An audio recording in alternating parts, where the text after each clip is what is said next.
Pengertian good governance. Menurut Sadijono, tahun 2007, good governance memiliki arti yaitu suatu kegiatan lembaga pemerintah yang dijalankan berdasarkan kepentingan rakyat dan norma hukum yang berlaku untuk mewujudkan cita-cita negara. Sedangkan menurut IAN dan BPKP, good governance adalah bagaimana pemerintah berinteraksi dalam masyarakat dan mengolah sumber daya dalam pembangunan. Dari kedua definisi tersebut dapat disimpulkan good governance adalah memiliki arti kegiatan suatu lembaga pemerintah yang dijalankan berdasarkan kepentingan rakyat dan norma-norma yang berlaku untuk mewujudkan cita-cita negara, di mana kekuasaan dilakukan oleh masyarakat yang diatur dalam berbagai kepentingan pemerintah negara yang berkaitan dengan sumber-sumber sosial, budaya, politik, dan ekonomi. Latar belakang good governance. Good governance adalah suatu tata kelola pemerintah yang baik harus ditetapkan untuk mencapai sebuah kesuksesan dalam setiap organisasi, sehingga akan menimbulkan tujuan yang ingin dicapai sesuai dengan yang sudah ditetapkan. Saat ini, good governance sangat ramai diperbincangkan, karena good governance adalah instrumen untuk mengukur ada atau tidaknya pekerjaan yang mencakup transparansi, profesionalisme, partisipatif, efektif, dan efisien dalam bekerja di dalam sebuah organisasi. Selanjutnya, prinsip dan konsepsi good governance. Menurut Peraturan Pemerintah Nomor 101 Tahun 2000, prinsip-prinsip kepemerintahan yaitu sebagai berikut. 1. Profesionalitas, 2. Akuntabilitas, 3. Transparansi, 4. Pelayanan prima, 5. Demokrasi dan partisipasi, 6. Efisiensi dan efektivitas, 7. Supremasi hukum dan dapat diterima oleh masyarakat. Konsepsi good governance. Konsep good governance muncul karena adanya ketidakpuasan pada kinerja pemerintahan yang selama ini dipercaya sebagai penyelenggara urusan publik. Menerapkan praktik good governance dapat dilakukan secara bertahap, sesuai dengan kapasitas pemerintah, masyarakat sipil, dan mekanisme pasar. Salah satu pilihan strategis untuk menerapkan good governance di Indonesia adalah melalui penyelenggaraan pelayanan publik. Saya akan menjelaskan tentang karakteristik dasar good governance. Menurut United Nations Development Program (UNDP), karakteristik good governance dapat dipahami dengan menerapkan 9 dasar karakteristik, yakni sebagai berikut. Yang pertama yakni participation, yaitu setiap warga negara mempunyai hak bersuara dalam pembuatan suatu keputusan, baik secara langsung maupun tidak langsung. Yang kedua yakni rule of the law, yaitu suatu kerangka hukum harus adil dan diberlakukan tanpa pandang bulu. Yang ketiga, transparansi. Artinya, informasi dapat diakses oleh seluruh pihak yang berkepentingan dan informasi yang tersedia harus mudah dipahami. Yang keempat yaitu responsif, yaitu seluruh lembaga dan proses pemerintahan harus berusaha melayani semua pihak yang berkepentingan. Yang kelima yakni konsensus atau consensus orientation, yakni good governance menjadi perantara kepentingan yang berbeda untuk memperoleh pilihan yang terbaik. Yang keenam yaitu equity. Semua warga negara, baik lelaki maupun perempuan, mempunyai kesempatan untuk meningkatkan atau mempertahankan kesejahteraan mereka. Yang ketujuh yakni efektivitas dan efisiensi, yakni segala proses pemerintahan membuahkan hasil. Yang kedelapan yaitu akuntabilitas. Akuntabilitas ini bergantung pada organisasi dan sifat keputusan yang dibuat, apakah untuk kepentingan internal atau eksternal organisasi.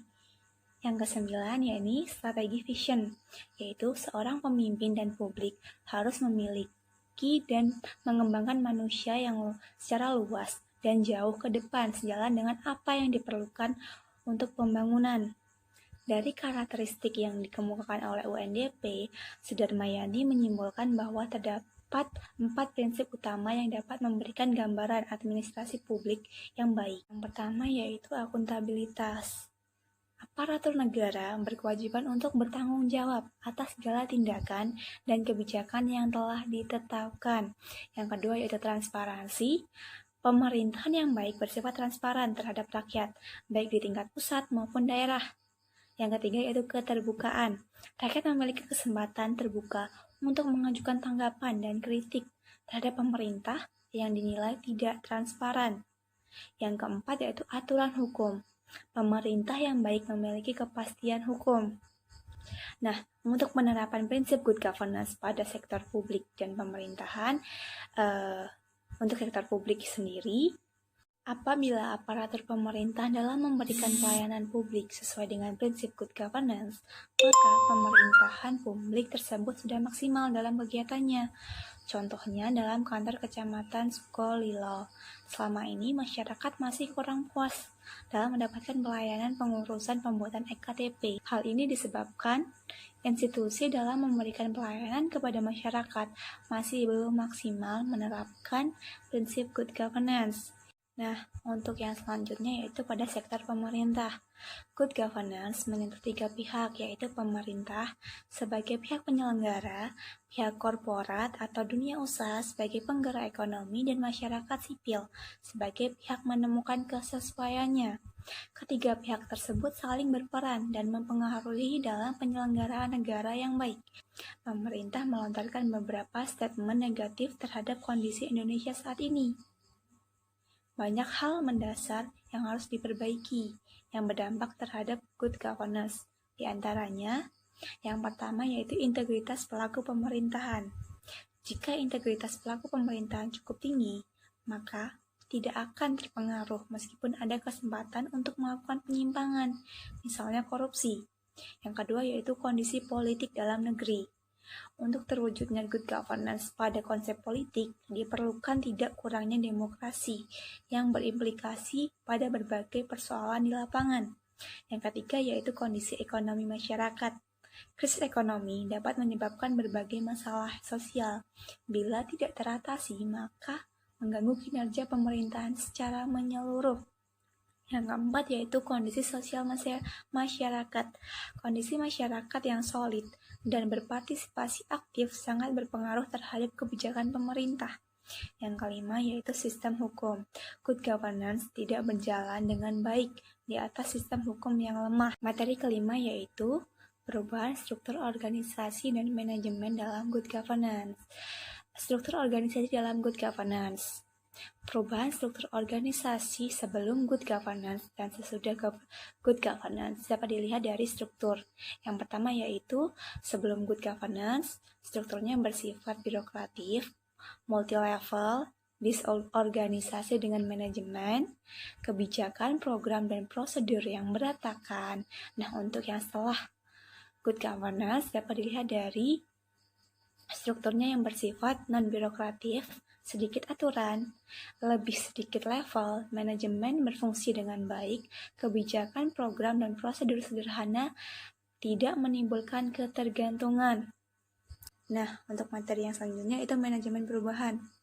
Ada 2 hal yang perlu ditekankan dalam manajemen perubahan, yaitu mengapa ada perubahan yang berhasil dan mengapa ada yang gagal. Perubahan yang gagal disebabkan oleh beberapa faktor, yaitu terlalu cepat puas, teamwork yang gagal, merumuskan visi, misi, dan program dengan kurang tepat, gagal menciptakan harapan sukses kepada seluruh anggota organisasi, menganggap perubahan sudah selesai dan hanya sekali memerlukan perubahan, tidak bisa mengubah simbol, nilai, sikap, dan norma organisasi yang lama menjadi budaya organisasi yang baru. 6. Good governance dalam kerangka otonomi daerah. Upaya pelaksanaan tata pemerintahan yang baik. Undang-Undang Nomor 32 Tahun 2004 tentang Pemerintahan Daerah merupakan salah satu instrumen yang merefleksikan keinginan pemerintah untuk melaksanakan tata pemerintahan yang baik dalam penyelenggaraan pemerintahan daerah. Hal ini dapat dilihat dari indikator upaya penegakan hukum, transparansi dan penciptaan partisipasi. Dalam hal penegakan hukum, Undang-Undang Nomor 32 Tahun 2004 telah mengatur secara tegas upaya hukum bagi para penyelenggara pemerintahan daerah yang diindikasikan melakukan penyimpangan. Dari sistem penyelenggaraan pemerintahan yang saling mendukung, tergantung, dan bersinergi satu sama lainnya, terdapat sekurang-kurangnya 7 elemen penyelenggaraan pemerintahan, yaitu pertama, urusan pemerintahan. Yang kedua, kelembagaan. yang ketiga personil, yang keempat keuangan, yang kelima perwakilan, yang keenam pelayanan publik, dan yang ketujuh ialah pengawasan. Ketujuh elemen itu merupakan elemen dasar yang akan ditata dan dikembangkan serta direvitalisasi dalam koridor Undang-Undang Nomor 32 Tahun 2004. Namun, di samping penataan terhadap tujuan elemen dasar di atas, terdapat juga hal-hal yang bersifat kondisional yang akan menjadi bagian yang tidak terpisahkan dari grand strategi yang merupakan kebutuhan nyata dalam rangka penataan otonomi daerah di Indonesia secara keseluruhan. Meskipun dalam pencapaian good governance, rakyat sangat berperan dalam pembentukan peraturan rakyat, mempunyai hak untuk menyampaikan aspirasi. Namun, peran negara sebagai organisasi yang bertujuan mensejahterakan rakyat tetap menjadi prioritas. Untuk menghindari kesenjangan di dalam masyarakat, pemerintah mempunyai peran yang sangat penting. Transparansi dalam penyelenggaraan pemerintahan diatur dalam pasal 127 ayat 2 yang menegaskan bahwa sistem akuntabilitas dilaksanakan dengan kewajiban kepala daerah untuk memberikan laporan penyelenggaraan pemerintahan daerah kepada pemerintahan dan memberikan laporan keterangan pertanggungjawaban kepada DPRD serta menginformasikan laporan penyelenggaraan pemerintah kepada masyarakat. Masyarakat memiliki hak untuk melakukan pengawasan terhadap penyelenggaraan pemerintahan daerah. Pelaksanaan pengawasan oleh masyarakat dapat dilakukan oleh masyarakat sebagai perorangan, kelompok, maupun organisasi dengan cara pemberian informasi adanya indikasi terjadinya korupsi, kolusi, atau nepotisme di lingkungan pemerintahan daerah maupun DPRD. Penyampaian pendapat dan saran mengenai perbaikan penyempurnaan baik preventif maupun represif atas masalah. Informasi dan pendapat tersebut disampaikan kepada pejabat yang berwenang atau instansi yang terkait. Menurut pasal 16 Kepres nomor 74 tahun 2001, masyarakat berhak memperoleh informasi perkembangan penyelesaian masalah yang diadukan kepada pejabat yang berwenang. Pasal tersebut berusaha untuk memberikan kekuatan kepada masyarakat dalam menjalankan pengawasan. Selanjutnya, 7. Kajian kasus untuk good governance. Beritanya, Demokrat minta Presiden Jokowi tidak abaikan good governance. Ketua DPP Partai Demokrat meminta pemerintahan Joko Widodo Yusuf Kala tidak mengabaikan prinsip good governance atau kelola pemerintahan yang baik. Ia keberatan atas beberapa keputusan Jokowi yang diambil tanpa terlebih dahulu berkonsultasi dengan DPR. Jadi sesuatu yang ada di pemerintahan daerah harus ada transparansi dari pemerintahan agar diberitahukan kepada masyarakat luas yang dapat dibangun atas dasar arus informasi yang bebas. Seluruh proses pemerintahan lembaga dan informasi dapat diakses oleh pihak yang berkepentingan dan informasi yang tersedia harus memadai agar dapat dimengerti.